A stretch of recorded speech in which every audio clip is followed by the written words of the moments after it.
Now we lead with this story. Labour federations, along with workers, handing over memoranda of demands to the Minister in the Presidency, Mondli Gungubele, at the union buildings in Pretoria earlier.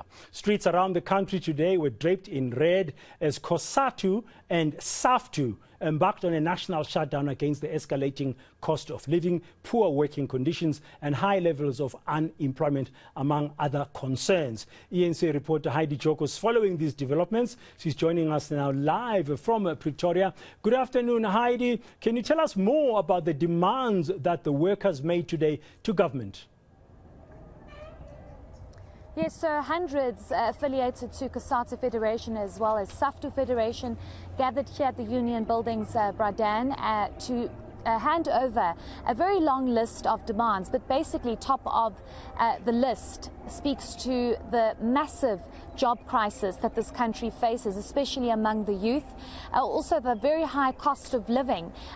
You have union leaders indicating how people are just not struggling to survive. SAFTU's leader, Zwelinzima Vavi, indicating that it's almost over 4,500 Rand to buy groceries for the month for just a family of four.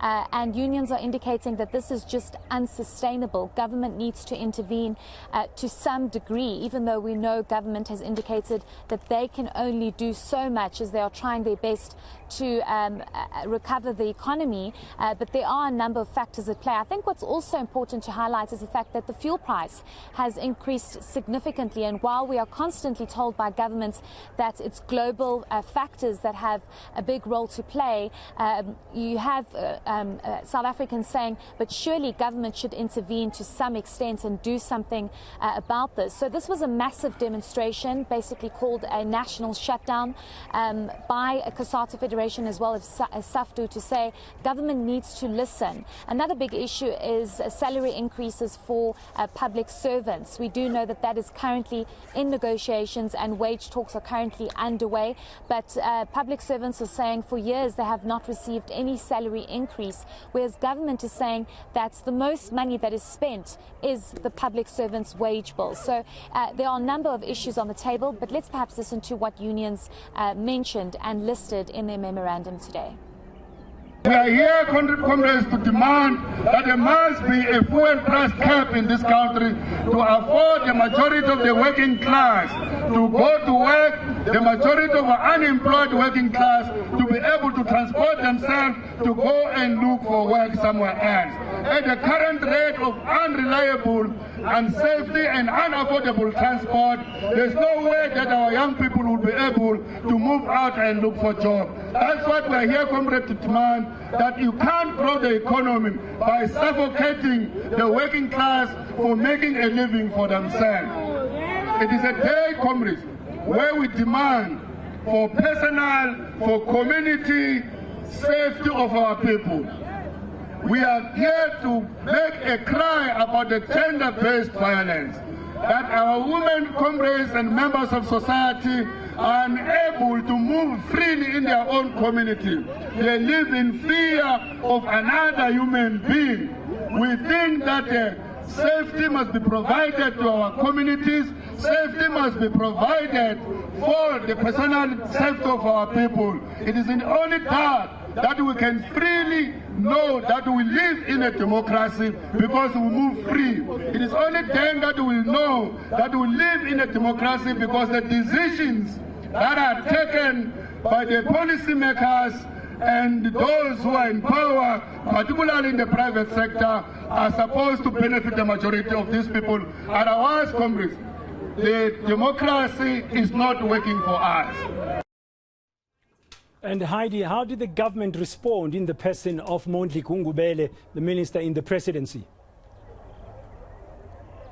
Yes, so there was a press briefing straight after the memorandum was handed over and signed by the Minister in the Presidency, Mondli Gungubele. But as questions were about to be asked from the media, there was some commotion with regards to certain union members saying that the minister is lying and he's not listening to the demands that have been put on the table by COSATU and SAFTU. And we eventually, as the media, had to move all the way up to the union buildings for this media briefing to finish, because union members members were just not letting the minister finish his briefing as well as answer questions.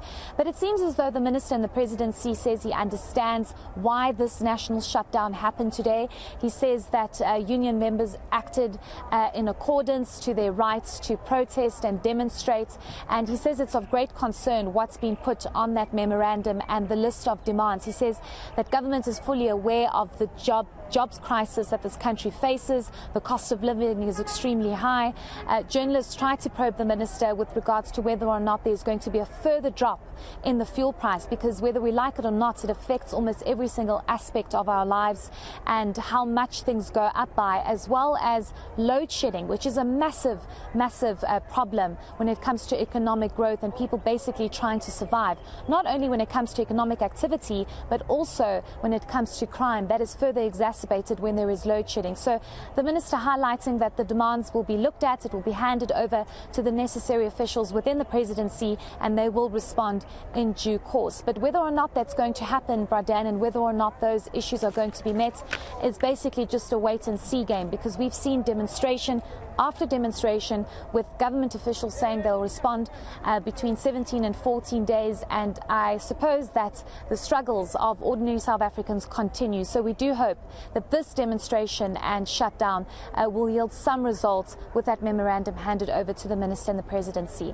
Let's listen to what Minister Mondli Gungubele had to say in response to this demonstration. I want to also make this guarantee, comrades. There is no plan in this government to sell Eskom. It does not exist. You will not find it in any document that was selling ownership of Eskom. Two, comrades.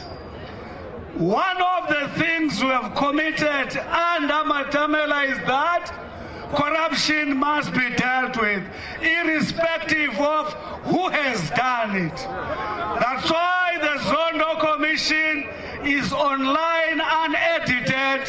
That's why the SIU report is online unedited.